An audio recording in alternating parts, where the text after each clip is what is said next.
Semana, a Viviane me lembrou de uma frase, ela leu uma frase e eu já tinha lido, mas fazia tempo, né? Qual era a diferença entre Harry Potter e Jesus? Já ouviram essa, não? A diferença é que os fãs de Harry Potter já leram todos os livros. E geralmente os fãs de Jesus não leem. E por não ler as escrituras, nós cometemos erros assim, drásticos, erros grandiosos. Porque o Deus a quem nós servimos, Ele é o único da história que pode ser reconhecido como Deus. Porque é o único que tem poder sobre a morte. E hoje é o dia que nós celebramos a ressurreição de Jesus. Nós devemos fazer isso todos os dias, contudo, um dia específico, um marco histórico é importante para trazer à nossa memória verdades que são inegociáveis, são incomparáveis. Hoje eu e a família de José estivemos em Limeira, na igreja do pastor Walter, e o tema trabalhado foi justamente a ressurreição de Jesus. E olhando para o texto de Atos e o texto de 1 Coríntios, nós vemos como o povo racional de cultura grega, helênica, era um povo que tinha grande dificuldade em encarar a ressurreição como algo possível, como algo verídico. E é exatamente o diferencial de todas as demais religiões e que torna o Evangelho algo significativo, um Deus que venceu a morte. Esse é o Deus que nós servimos. Esse é o Deus que nós celebramos, esse é o Deus que ama a cada um de nós e busca-nos para transformar a nossa vida, transformar a nossa história, restaurar a nossa esperança em momentos bons e em momentos ruins, em momentos de alegria e em momentos de tristeza. Infelizmente, o que nós vemos muitas vezes hoje em dia é um evangelho nivelado por baixo, um evangelho que se compara às demais religiões. Um evangelho que anuncia o bem-estar, um evangelho que anuncia tempos apenas de alegria, e nós sabemos que a vida ela é recheada de momentos de alegria, de tristezas, de incertezas, e não tem nada a ver com o fato de confiarmos ou não em Deus. Confiando ou não, todos nós estamos expostos, em maior ou menor medida, a dias de angústia, e nós sabemos que aqueles que esperam no Senhor renovam as suas forças, sobem com asas como águias, correm e não se cansam. Por quê? Porque aquele que está em Cristo é uma nova criação. A sua esperança não se limita mais a esta vida, mas está relacionada à morte e ressurreição de Jesus e à promessa de vida e vida abundante. Que este dia seja mais um dia em que nós renovamos a nossa esperança naquele que é a causa de não sermos consumidos, o nosso Deus, o nosso Jesus, a quem servimos. Amém? Irmãos, nós iniciamos na semana passada a última parte da nossa série de estudos sobre recomeços. Na verdade, o primeiro título que dei foi justamente Recomeços, mas depois resolvi mudar no mês de janeiro e pus um novo começo. Então nós falamos sobre um novo começo para a nossa vida cristã, um novo começo para os nossos relacionamentos, onde nós demonstramos se somos de fato cristãos, e aí nós iniciamos na semana passada o tema sobre um novo começo para a minha comunidade. E quando nós falamos em comunidade, nós estamos falando no grupo de pessoas que se reúnem como igreja do Senhor e que precisa, inserido num contexto urbano, refletir a luz de Jesus e agir a partir dos princípios estabelecidos na palavra de Deus. Nós não podemos simplesmente seguir aquilo que se chama evangelho ou movimento evangélico. Nós temos que seguir o verdadeiro evangelho explícito na palavra de Deus, independentemente do preço que ele nos traga. Porque o evangelho ele tem um preço. Pastor, mas não é de graça, não é pela graça? Sim, contudo, aqueles que optam pelo Senhor, que entregam a sua vida ao Senhor, então decidem seguir o caminho que Jesus trilhou.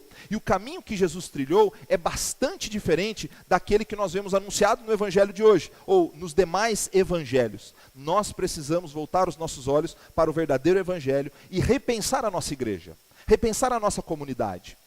Assim como um rio, né, nunca é o mesmo rio um minuto depois, porque as águas mudam, a igreja é assim também. Infelizmente ou felizmente, ela se renova. Novas pessoas chegam, sobem no nosso vagão, outras pessoas descem, mas como nós estamos agindo como igreja reunida aqui neste bairro, na nossa cidade, na nossa comunidade, como nós temos agido. E a primeira coisa que nós falamos na semana passada foi um recomeço no trato com os nossos líderes. E uma das coisas extremamente importantes é nós entendermos que o líder e o rebanho, na verdade, não são duas categorias distintas de pessoas. Todos, líderes, pastores e rebanho, todos são ovelhas do Supremo Pastor. Nós não somos uma categoria elevada, nós não estamos acima das pessoas do rebanho, mas somos seres humanos normais. Né? Nós precisamos voltar os olhos para a palavra e ver que nós só temos um pastor dono do rebanho, que é Jesus. Ele é dono, ele é o mantenedor, e a igreja de Jesus Cristo somos todos nós. E ele sim, levanta pessoas do meio do rebanho para que conduzam o rebanho que é dele, única e exclusivamente dele. Essas pessoas levantadas são chamadas pastores, bispos, presbíteros, e eles não podem ser idolatrados, eles não são proprietários da nossa alma e não devem ter autoridade sobre a nossa vida que não seja a autoridade que a palavra de Deus nos dá de exortar, de corrigir, de ensinar, de guiar, de amparar. É exatamente esse o papel do líder, do pastor, do bispo, do presbítero, que cuida do rebanho, do ancião. Pastores devem cuidar, aconselhar e, acima de tudo, afadigar-se no ensino da palavra e na capacitação do rebanho. Esta é a função do pastor. Então, qualquer figura carismática que fuja a esses padrões de ensino da palavra, de cuidado do rebanho, de aconselhamento, de guiar as ovelhas, qualquer pastor que fuja desses princípios, ele não está em sintonia com o ensino da palavra de Deus. E ele precisa se dedicar em tudo aquilo que o Senhor o deu para que ele exerça, principalmente se afadigar no ensino da palavra. Os bons pastores devem ser então respeitados, honrados e seguidos. Mas eu não devo seguir o Supremo Pastor, que é Jesus? Sim, contudo, o Supremo Pastor nos deixou um documento, e esse documento ele deve ser analisado, ele deve ser entendido como a palavra de Deus, que foi deixada para nós, e os pastores, os bons pastores, devem se aprofundar no estudo dela, para conduzir bem o rebanho que é do Senhor. E se eles estão em sintonia com a palavra, devem ser seguidos, obedecidos, honrados e respeitados. Então, essa é a função do líder. Então, se nós queremos construir uma comunidade bibliocêntrica, na verdade seria cristocêntrica, porque Cristo é a verdade, Cristo é a palavra. Se nós queremos construir uma comunidade realmente que tenha Cristo como centro e a palavra como seu alicerce, nós precisamos começar a entender o papel do líder. Ele não deve ser desprezado, ele não deve ser idolatrado, mas ele deve ser tratado como Cristo estabeleceu na sua palavra. Hoje nós vamos entrar num outro tema. Eu queria fazer algumas perguntas para vocês, mas coisas bobas, simplesmente para ilustrar. Vamos lá. O que são aquelas duas imagens? Quem se arrisca? E Banco do Brasil, isso. E o outro? INSS. Algumas pessoas tomaram cuidado de dizer agência do INSS, agência do Banco do Brasil. Então, quando nós olhamos essas duas imagens, elas nos ajudam a entender algumas questões. Primeiro, o todo e a parte dessas organizações não são a mesma coisa. Aquela agência é o Banco do Brasil, mas ela é uma representação do Banco do Brasil. Ela é parte do Banco do Brasil. Aquela agência ali em cima é o INSS. Ela é uma agência do INSS que representa o INSS em todas as suas prerrogativas. Uma agência do Banco do Brasil não é o Banco do Brasil, mas uma representação visível que se comunica com as pessoas e presta serviço ao seu público. Ambas representam algo maior e devem estar preparadas para prestar os serviços e apresentar os esclarecimentos necessários ao seu público-alvo. Agora veja comigo essa foto. Conhece essa foto aí ou não? Não? Essa aqui é o corpo de Cristo? Não. Essa aqui é a igreja? Não? O que é isso aqui? É um local. Onde que? Onde se reúne a igreja, legal. Então estão atentos aos estudos das últimas semanas. Aqui é um local onde se reúne a igreja. Então ela é a igreja de Cristo Jesus? A igreja total? Não.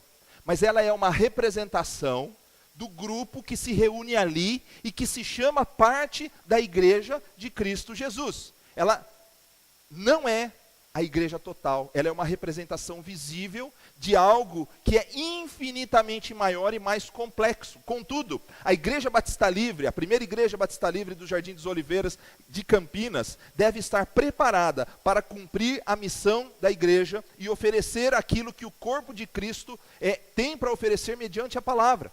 Então, nós precisamos entender que nós não somos a igreja, mas fazemos parte da igreja e nos reunimos sob o nome Batista Livre e escolhemos servir nessa comunidade. E se escolhemos servir, esta comunidade precisa ser cristocêntrica, voltada para os princípios da palavra, e todos os seus membros, porque a igreja não é o pastor é uma das ovelhas do rebanho, então toda a igreja precisa estar caminhando na direção de prestar um bom serviço.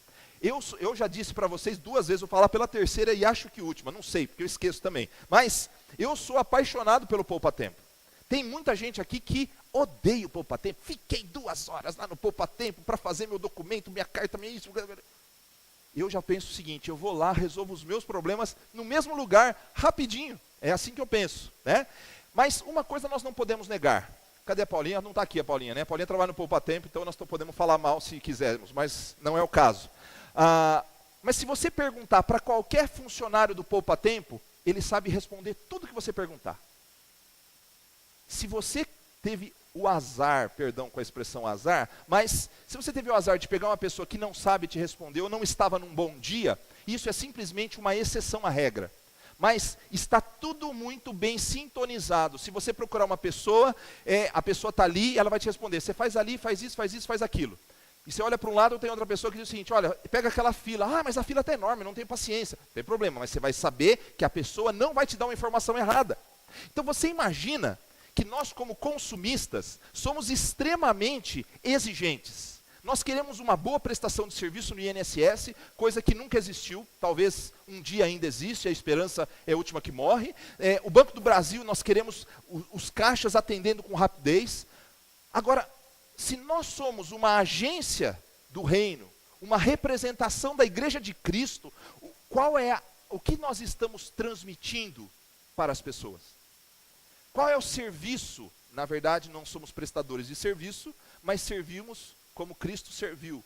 O que nós estamos mostrando para as pessoas? O que você, como cristão, é e deseja ser para mostrar ao mundo quem de fato é Jesus? Será que a sua vida, a minha vida e a nossa comunidade mostra Jesus como Ele é? Pastor, mas isso é impossível, concordo? É impossível, porque nenhum de nós ainda vemos em parte, mas um dia veremos face a face. Contudo, enquanto estamos aqui, como temos mostrado Jesus?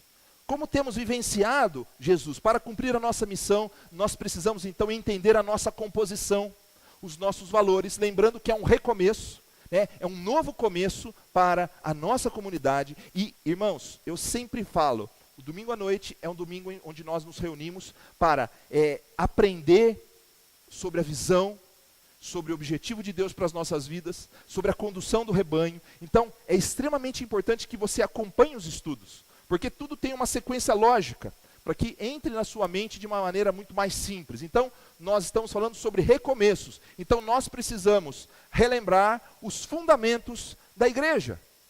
Mas é um tema muito amplo, é genérico. Você falar sobre fundamentos, de repente eu faço essa pergunta para o pastor Marcelo, ele vai trabalhar de algumas formas. Faço essa pergunta para o pastor Kenneth, ele vai trabalhar de outras formas.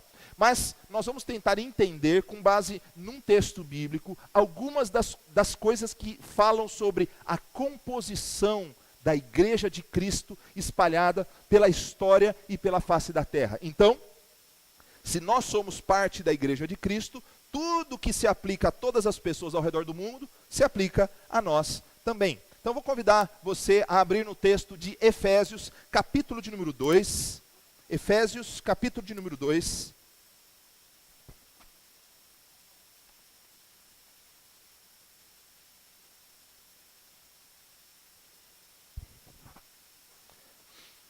A partir do verso de número 1. Nós, na semana passada, usamos o texto de Efésios capítulo 4, e na verdade a carta de Paulo aos cristãos aqui de Éfeso, também conhecida como Efésios, a carta, é tida como um tratado de eclesiologia. Vocês sabem o que significa a palavra eclésia? Igreja. Então, quando a gente fala sobre eclesiologia, é o estudo, o tratado, tudo aquilo que está relacionado à vida da igreja. Então, eclesiologia é um tema que está relacionado à vida da igreja e todos os seus aspectos. E a carta de Paulo aos cristãos de Éfeso visa, dentre os propósitos que tinha, esclarecer os cristãos sobre o que é a igreja, qual o seu funcionamento, como deve ser. Porque se eu perguntar para você, como que é a igreja dos seus sonhos? Talvez você responda assim para mim: pastor, uma igreja que tenha um órgão de tubos gigante e que fique aquele som espetacular, né? Talvez se eu perguntar para o outro, pastor, a minha igreja vai ser uma igreja que o pastor prega de bermuda, de regata, que o púlpito é uma prancha de skate, porque a outra já existe, né, da prancha de surf. Então, talvez o seu sonho seja esse, mas quais são os sonhos de Deus para a igreja? Porque o meu sonho e o seu sonho são sonhos egoístas. São sonhos muito tendenciosos, né? Envolve preferências. E as preferências não são ruins, são boas. Mas elas não podem ser confundidas com a igreja de Cristo. Elas são simplesmente manifestações culturais e pessoais a respeito da igreja de Cristo. Mas quem pode dizer alguma coisa sobre a igreja de Cristo é o próprio Cristo.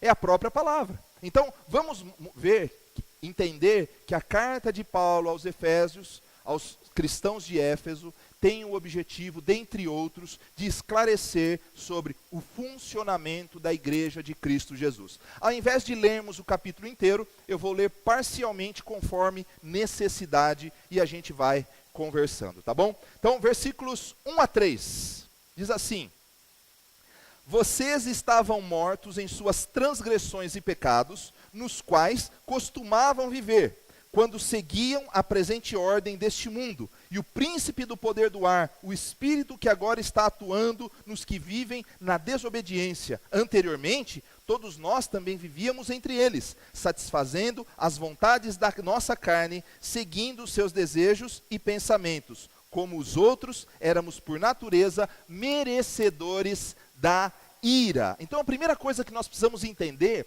que a igreja de Cristo Jesus é uma comunidade de pecadores, amém? Olha que coisa difícil, né? Irmãos, eu quero dizer uma coisa para você, nem eu nem você somos merecedores de nada. A única coisa que nós merecemos, segundo Efésios, é a ira de Deus. Todos nós somos merecedores da ira. A igreja é uma comunidade de pecadores, arrependidos, contudo, que se unem para vivenciar a graça anunciada pelo Supremo Pastor. Paulo está escrevendo à comunidade cristã que se reunia ali em Éfeso. Eles não tinham herança judaica. Isso é possível que talvez você não saiba. Mas quando Cristo vem por meio do povo judeu, ele vem por meio de uma cultura. E aquela cultura tinha enraizado no seu imaginário e nas revelações da própria palavra do Antigo Testamento, que eles eram o povo escolhido de Deus. Então o que acontece? Aquela comunidade de Israel tinha que ser trabalhada de uma forma específica, que entendesse. Então, se você quer entender como que os apóstolos e o próprio Jesus trabalhou com a comunidade de Israel, leia os evangelhos, leia o livro de Hebreus, leia um pouco o livro de Tiago, algumas coisinhas você vai encontrar. Então, as cartas escritas aos Hebreus, a carta escrita aos Hebreus, por exemplo, é uma carta que trabalha com o povo de herança judaica. Então, tem uma abordagem. Quando você pega as outras cartas, a Corinto, a Roma, a igreja de Éfeso, a Filipos, Colossos, Tessalônica, todas essas cartas, elas têm um outro imaginário cultural. Eles não eram povo, eles não eram parte do povo da promessa. Contudo, Paulo começa a esclarecer, olha, vocês estavam mortos nas suas transgressões. Vocês eram dignos da ira de Deus.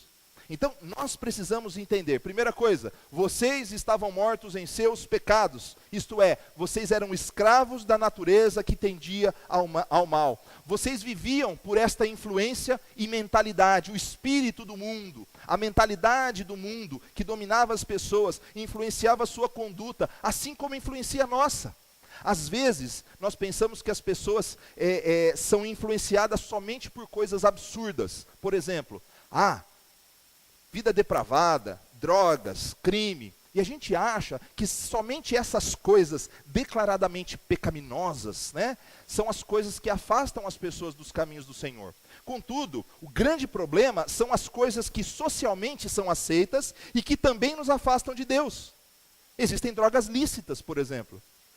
Desvalorização do sexo. Existe isso.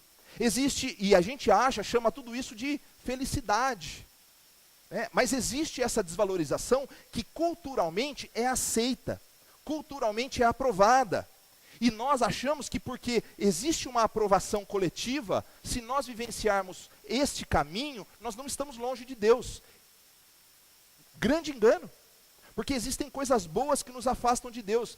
Por exemplo, eu estou sempre com a minha família, me reúno com a minha família sempre. Se você reúne com a sua família sempre e não usa o seu tempo de maneira produtiva para servir o Senhor, significa que você está fazendo da sua família o seu ídolo.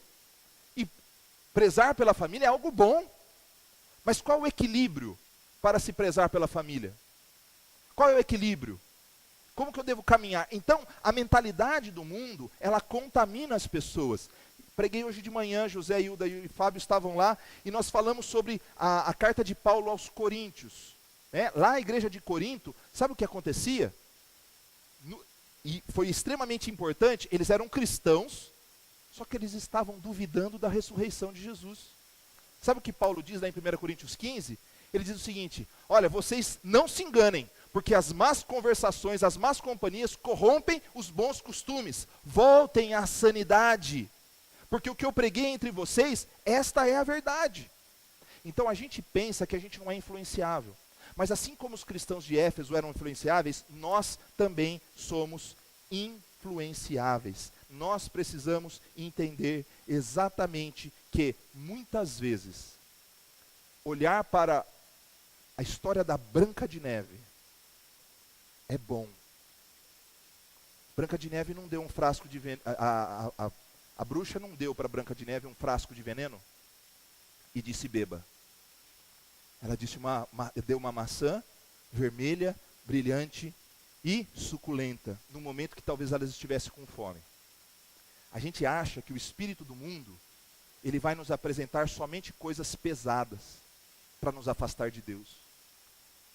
Muitas vezes, nós precisamos entender lembrar que somos uma comunidade de pecadores sob a influência, sob o ataque sorrateiro que tenta destruir os nossos valores, os nossos costumes. Por exemplo, o senso comum. E aí eu poderia chamar o pastor Marcelo para falar o que é senso comum para a filosofia. Existe uma história sobre o tal do senso comum.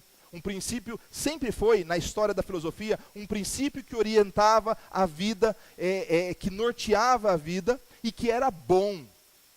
Porque ele não chegava a ser um conjunto de valores morais, mas era como se fosse uma jurisprudência mental, emocional e moral que conduzia as pessoas. Com o passar do tempo, ele se tornou um grande problema para a sociedade, principalmente nos últimos séculos. Sabe por quê? Porque hoje, tudo que a sociedade diz, nós repetimos. Escuta o que eu vou falar para você. Nós repetimos sem questionar.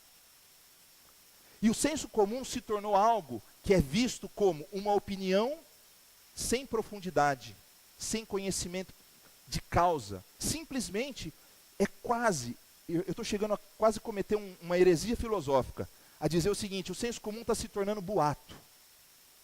Está se tornando boato. Sabe por quê? Porque nós repetimos as coisas. Um exemplo. E aí vocês me perdoem, porque toda vez que eu prego e dou um exemplo, as pessoas acham que eu estou pregando para você. Eu não estou pregando para você. Eu não assisto mais Rede Globo. Porque Rede Globo só ensina coisa errada. E aí os evangélicos dizem o seguinte: eu não assisto mais Rede Globo. Eu não estou dizendo que você tem que assistir ou você não tem que assistir. Mas você fez uma pesquisa sobre todos os canais, todas as programações e todos os canais de televisão, se é só a Rede Globo, e se tudo que ela prega está errado? Eu não estou dizendo que você está certo ou você está errado em ter a sua opinião. Eu estou dizendo o seguinte: você está simplesmente compartilhando uma publicação ou você está avaliando a profundidade do tema? Quer outro exemplo? Se você tem um posicionamento diferente a respeito de coisa A ou coisa B, isso é preconceito. Isso é fobia. Ah, não, se você não concorda com o homossexual, você é homofóbico. Irmãos, não é porque eu não voto no PT que eu voto no PSDB. Você concordar ou discordar de um posicionamento não significa que você odeia aquela pessoa. E eu também não estou dizendo para você A ou B, o tema não é esse. Eu só estou dizendo que a nossa mente ela é bombardeada por afirmações, e uma afirmação repetida várias vezes, ela se torna parte do imaginário. Então, o espírito do mundo disse o seguinte naquela época, enquanto Jesus curou todas as pessoas, abençoou, orientou, tal, de repente, ele não prestava mais. Crucifica! Aí o que aconteceu? Aquilo ecoou dentro do coração das pessoas. E aquelas que tinham sido beneficiadas pelo ministério de Jesus começaram a gritar: crucifica, crucifica. Irmãos, o que nós temos que entender é que nós somos uma comunidade de pecadores, estamos sob a influência. E se nós como cristãos não tivermos, ao invés de seguir o senso comum, não tivermos um senso crítico pautado nos princípios da palavra, assim como a igreja de Éfeso, nós caímos nos mesmos preceitos errados. A Bíblia diz o seguinte em Romanos 12:2, vamos ler juntos lá? Não vos conformeis com este mundo, mas transformai-vos pela renovação da vossa mente, para que experimenteis qual seja a boa, agradável e perfeita vontade de Deus. Eu estou dizendo uma coisa para vocês, eu não estou dizendo que você pode ou não pode, deve ou não deve assistir isso ou aquilo, ou tomar uma opinião. Simplesmente, irmãos, nós repetimos coisas sem necessariamente julgar o mérito, sem consultarmos a palavra. Agora, se consultou, amém. Sabe qual é o grande problema? Dá trabalho. Pensar dói. Pensar dá trabalho. E a gente prefere às vezes seguir o que os outros mastigaram. Já pensou nessa ilustração nojenta? Você gosta de picanha? Quem gosta de picanha? Imagina se você tivesse preguiça de mastigar. E eu mastigasse para você. E servisse uma porção de picanha mastigada para você. Ai, credo, né? Com conhecimento bíblico é a mesma coisa. Se nós não nos aprofundamos, se nós não nos tornamos atores, protagonistas do nosso conhecimento, nós nos tornamos coadjuvantes. E geralmente, a gente aprende simplesmente aquilo que os outros aprenderam e deixamos de ter uma experiência com Deus. A igreja é uma comunidade de pecadores sob a influência da mentalidade, mas que estavam condenados. Mesmo que a sociedade não entenda, a vida autocentrada, egoísta, que busca os seus prazeres, que pensa com o espírito do mundo, é uma vida condenada à separação eterna de Deus. Paulo está sendo extremamente impopular, mas verídico. Vocês eram uma matéria-prima de péssima qualidade. Nós, ele diz, nós éramos uma matéria-prima de péssima qualidade. O seu padrão de vida era baixo. Não, mas eu era uma pessoa boa, venho de uma família boa. Amém, mas o que a Bíblia está dizendo é o seguinte: você veio de uma família boa, você é uma pessoa boa, mas a sua bondade não é suficientemente boa para se comparar à bondade de Deus. Simples assim. Vocês tinham um padrão muito baixo. O seu padrão era baixo e por isso sem condições de serem valorizados e usados. Romanos 3:23, porque todos pecaram e destituídos estão da glória de Deus. Contudo, olha o que diz o verso 4-7. Diz assim: todavia, Deus, que é rico em misericórdia, pelo grande amor com que nos amou, deu-nos vida com Cristo, quando ainda estávamos mortos em transgressões. Pela graça vocês são salvos. Deus nos ressuscitou com Cristo e com Ele nos fez assentar nos lugares celestiais em Cristo Jesus, para mostrar nas eras que hão de vir a incomparável riqueza da sua graça, demonstrada em sua bondade para conosco em Cristo Jesus. aqui estava tudo feio, né? Nós somos uma comunidade de pecadores, matéria-prima de péssima qualidade. Mas ele diz o seguinte: pecadores agora transformados por amor e por graça. Olha só que coisa maravilhosa. Éramos uma comunidade de pecadores, mas fomos transformados pelo amor e pela graça de Deus.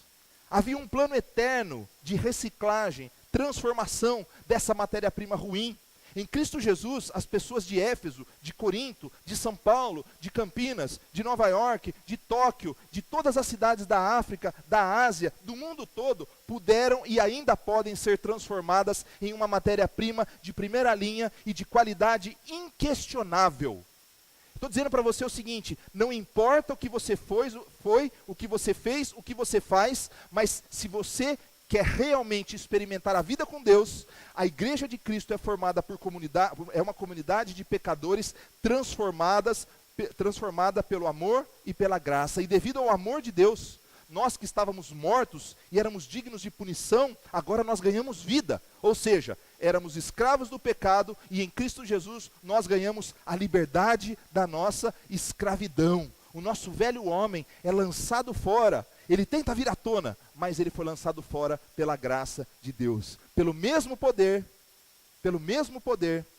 manifesto na ressurreição de Cristo Jesus, nós somos então ressuscitados com Jesus espiritualmente e de uma forma definitiva na volta dele. Não existe um preço que nós possamos pagar. O preço já foi pago por Cristo, para que nós possamos alcançar tão grande bênção. Isso é a graça de Deus. Nós não merecemos, mas recebemos.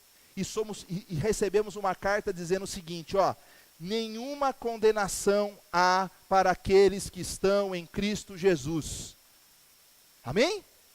Nenhuma condenação. Éramos dignos de morte, mas em Cristo Jesus nós recebemos uma carta que diz: a sua dívida foi paga.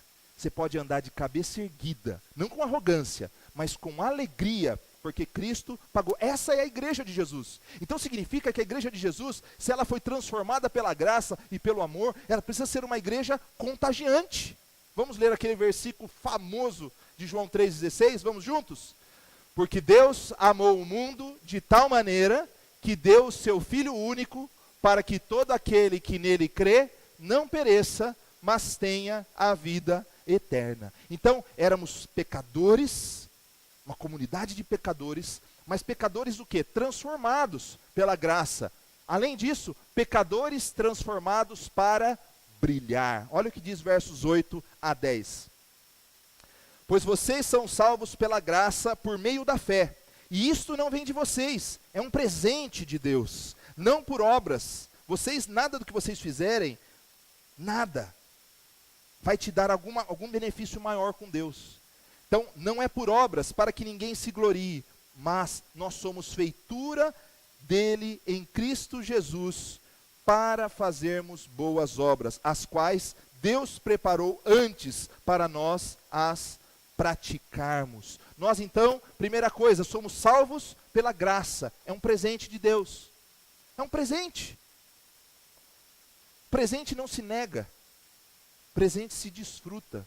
E o maior de todos os presentes, quando cremos em Cristo, sem nenhum esforço humano, simplesmente a aceitação de Jesus, ele diz o seguinte: vocês são salvos pela graça. Para que ninguém se glorie, é pela graça. E eles são chamados para brilhar. Todos os cristãos que foram transformados são chamados para refletir a luz de Cristo, praticar atos de bondade, não para alcançarmos as bênçãos de Deus. Essa é a grande diferença, a grande sacada do Evangelho. Se existem religiões nas quais você precisa fazer um ato para receber uma graça, no Evangelho você recebe a graça para que você possa então servir com gratidão e com amor. Olha que sacada, não existe a ideia da graça em outras religiões. Somente a palavra de Deus nos apresenta a ideia da graça. Eu não faço para alcançar, mas eu alcanço e então eu faço. Irmãos, essa é a graça, fomos chamados para brilhar. Olha o que diz lá em Mateus 5,16, todos juntos. Assim brilhe a luz de vocês diante dos homens, para que vejam as suas boas obras e glorifiquem ao Pai de vocês que está nos céus. Por favor, O Evangelho, ele é uma contracultura. Ele tem uma mensagem que combate alguns princípios das demais religiões. Então, qualquer ato de bondade que fizermos é para que toda a glória seja dada a Deus e não a nós. Toda a glória seja dada a Deus e não a nós. Agora, nós éramos uma comunidade de pecadores, mas pecadores transformados pela graça, chamados para brilhar, e pecadores unidos pela cruz. Olha o que diz lá nos versos 11 a 18. Portanto, lembrem-se de que anteriormente vocês... Lembrem-se, está refletindo. Vocês eram gentios, ou seja, não judeus. Todo que não era judeu era chamado de gentil. Gentios por nascimento e chamados incircuncisão pelos que se chamam circuncisão. Então, circuncisão era o símbolo feito nos homens ao 8º dia do povo judeu para dizer que ele tinha a aliança de Deus. Era como se fosse a cirurgia da fimose mesmo, né? Então, fazia um corte ali, é muito parecido. Então, os homens eram chamados de circuncisos. Mas a Bíblia diz, e a partir de Cristo Jesus, lógico que o Antigo Testamento já falava disso, que não adianta uma aliança externa se o coração estiver cheio de mágoa. Ele diz o seguinte: o coração de vocês é incircunciso. Existe um símbolo externo, mas não corresponde com a verdade que está dentro de vocês. Então, olha o que ele está dizendo para o povo que não era judeu. Ele diz o seguinte: vocês eram chamados incircuncisos pelos que eram circuncidados. Circuncisão feita por mãos humanas, e que naquela época vocês estavam sem Cristo, separados da comunidade de Israel, sendo estrangeiros quanto às alianças da promessa, sem esperança e sem Deus no mundo. Olha que miséria que eles viviam, todos nós. Mas agora, em Cristo Jesus, vocês que antes estavam longe, foram aproximados mediante o sangue de Cristo, pois Ele é a nossa paz, o qual de ambos fez um, e destruiu a barreira, Ele destruiu o muro da inimizade, anulando em seu corpo a lei dos mandamentos expressa em ordenanças. O objetivo dele era criar em si mesmo, dos dois, um novo homem, fazendo a paz, e reconciliar com Deus os dois em um corpo, por meio da cruz, pela qual ele destruiu a inimizade. Ele veio e anunciou paz a vocês que estavam longe e paz aos que estavam perto, pois por meio dele, tanto nós como vocês temos acesso ao Pai por um só Espírito. Irmãos, isso aqui é espetacular, é espetacular. Significava que ele escolheu um povo, o povo de Israel, para que o nome dele fosse anunciado, para que o Messias viesse. Mas quando vem Jesus e morre naquela cruz e depois ele ressuscita, a obra da cruz une judeus e gentios num único corpo. Ou seja, nós somos uma comunidade de pecadores, transformados pela graça, chamados para brilhar, unidos pela obra da cruz. Isso é maravilhoso, isso é fantástico. Lembre-se que vocês estavam separados, ele diz, mas agora vocês foram aproximados. E todos nós, homens de toda a face da terra, que aceitam a mensagem da cruz, formam um único corpo. A cruz rompeu a barreira que nos separava de Deus e a barreira que nos separava das demais nações, em especial o povo da promessa. Em Cristo nós somos um povo só. Olha o que diz em Gálatas 3, 26, 28. Diz assim: todos vocês são filhos de Deus mediante a fé em Cristo Jesus, pois os que em Cristo foram batizados, de Cristo se revestiram. Não há judeu nem grego, escravo nem livre, homem nem mulher, pois todos são um em Cristo Jesus. Recapitulando, somos uma comunidade de pecadores, transformados pelo amor e pela graça, chamados para brilhar, unidos pela cruz e que formam a família de Deus. Versículo 19 a 22, a última passagem. Portanto, vocês já não são estrangeiros nem forasteiros, mas concidadãos dos santos e membros da família de Deus, edificados sobre o fundamento dos apóstolos e dos profetas, tendo Jesus Cristo como pedra angular, no qual todo o edifício é ajustado e cresce para tornar-se um santuário santo no Senhor. Nele vocês também estão sendo edificados juntos para se tornarem morada de Deus por seu Espírito. Uma nova condição é apresentada a todos que foram transformados por Cristo, de forasteiros a concidadãos dos santos, membros da família de Deus, uma família fundamentada em Cristo Jesus. Ele é a pedra angular, aquela que dá o alicerce no qual estamos sendo edificados dia após dia, quando nutrimos uma ideia de que somos espectadores da igreja, e que somos bonzinhos porque de vez em quando fazemos isso ou aquilo, estamos distorcendo uma realidade apresentada na palavra de Deus. E muitas vezes distorcemos para aliviar, distorcemos a verdade, ou preferimos não conhecer a profundidade da verdade, porque daí eu faço uma religião autocentrada, mais ou menos assim: eu vou quando eu quero, eu contribuo quando eu quero, eu sirvo quando eu quero, eu faço quando eu quero. Mas em Cristo Jesus não existe religião autocentrada, só existe um evangelho, não existe outro evangelho, e o evangelho da cruz. Mas a mesma cruz que nos une, nos aponta para o fato de que devemos carregar a nossa própria cruz, pagando o preço, não aquele que Jesus pagou, porque ele já pagou, mas sermos uma comunidade que atua com alegria, mas com alegria, com amor, com consciência, com devoção aos princípios da palavra, com paixão pela obra de Deus. Irmãos, é tempo de renovarmos a paixão pela obra de Deus, é tempo de renovarmos o amor em servir, a consciência, é tempo de reativarmos dentro de nós o chamado que Deus faz a cada um de nós. Não existe um chamado e outro não chamado, todos somos vocacionados para o trabalho do reino de Deus, todos temos uma missão, todos devemos contribuir. Deus diz em sua palavra que quando somos resgatados pela graça, nós nos tornamos membros da família de Deus. Eu quero fazer uma pergunta para você. Se você tem irmão, você tem algum irmão folgado que só você lavava a louça e ele não fazia nada? Todo mundo tem um irmão folgado? Tem algum companheiro de trabalho que é folgado? Aliás, eu não conheço os folgados, viu? Eu só conheço os bonzinhos, né? Você já percebeu assim? Quando a gente senta para conversar, a gente sempre conhece os bonzinhos, né? O sócio ruim a gente não conhece, o preguiçoso geralmente a gente não conhece, geralmente a gente conhece os bons, porque nós somos bons, né? Mas você conhece alguém que trabalha com você que é preguiçoso? Irmãos, a gente pode até dar um relaxo com as coisas do mundo, não deveríamos. Mas dar relaxo com as coisas de Deus? Dar relaxo com as coisas do Senhor? Me parece um tanto quanto inconsequente, lembrando que éramos condenados, dignos da ira, e de repente fomos transformados pelo amor e pela graça, e fomos chamados para brilhar, e somos unidos pela cruz, e fazemos parte da família de Deus. Ele diz em Efésios 1:5, vamos ler juntos?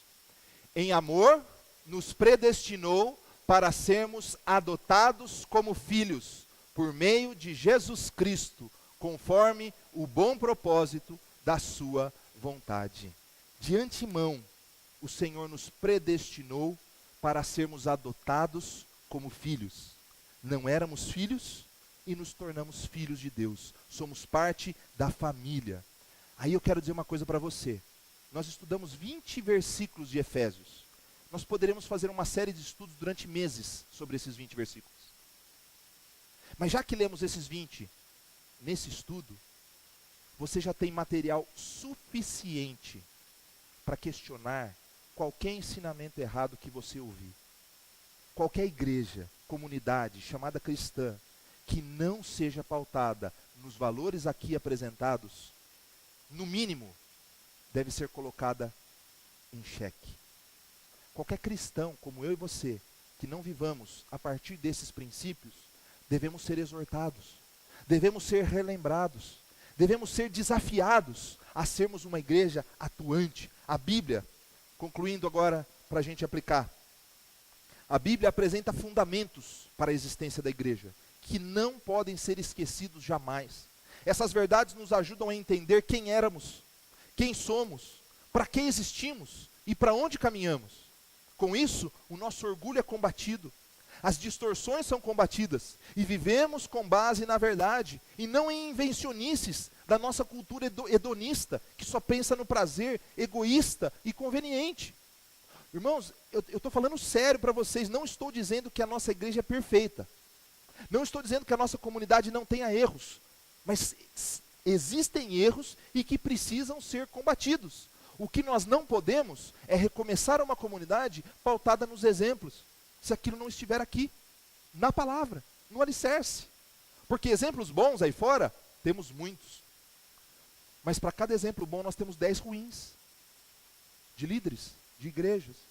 Se a gente quer começar uma comunidade em que a gente confie, a gente precisa voltar para a palavra de Deus e para aquilo que é fundamental: oração, ensino, exortação, muito serviço, muito trabalho para que Deus seja glorificado. Então, relembrando, somos uma comunidade de pecadores, transformados pela graça, chamados para brilhar, unidos pela cruz e membros da família de Deus. Para a gente encerrar, Efésios capítulo 3, se você quiser ler na sua Bíblia, tudo bem, mas essa eu vou projetar para que a gente acompanhe a leitura. Por essa razão, depois de Paulo ter dito tudo aquilo, ele diz o seguinte: por essa razão, ajoelho-me diante do Pai, do qual recebe o nome toda a família nos céus e na terra. Oro para que com suas gloriosas riquezas, Ele os fortaleça no íntimo do seu ser, com poder por meio do seu Espírito, para que Cristo habite em seus corações mediante a fé. E oro para que vocês, por meio do Espírito Santo, isso, pela fé. E oro para que vocês, arraigados e alicerçados em amor, possam juntamente com todos os santos compreender a largura, o comprimento, a altura e a profundidade, e conhecer o amor de Cristo que excede todo o entendimento, para que vocês sejam cheios de toda a plenitude de Deus. Àquele que é capaz de fazer infinitamente mais do que tudo quanto pedimos ou pensamos, de acordo com o seu poder que atua em nós, a Ele seja glória na igreja e em Cristo Jesus, por todas as gerações, para todos sempre. Amém e amém. Irmãos, vamos mergulhar no amor de Deus. Queremos começar a comunidade? Devemos conhecer e prosseguir em conhecer o Senhor, dizia o profeta Oséias, capítulo 6. Conheçam e prossigam em conhecer o amor de Deus. Vamos orar?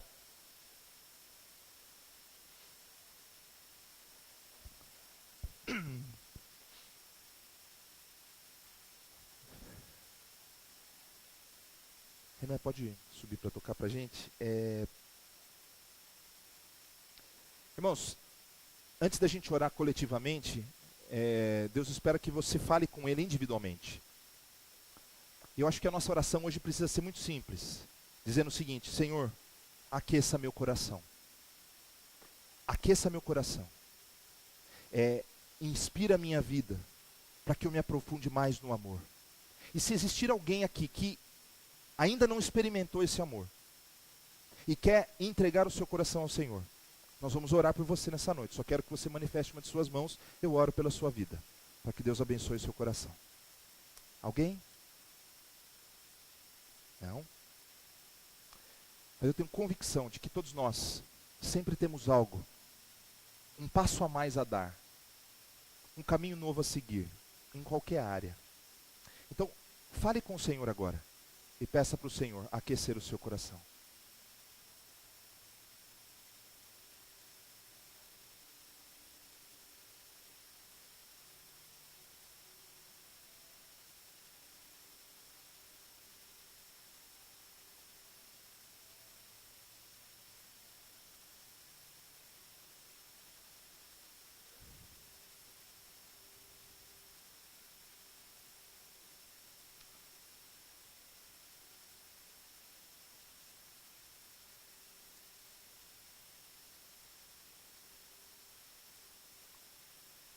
Nós vamos orar agora de maneira coletiva. O grupo pode ir subindo em silêncio.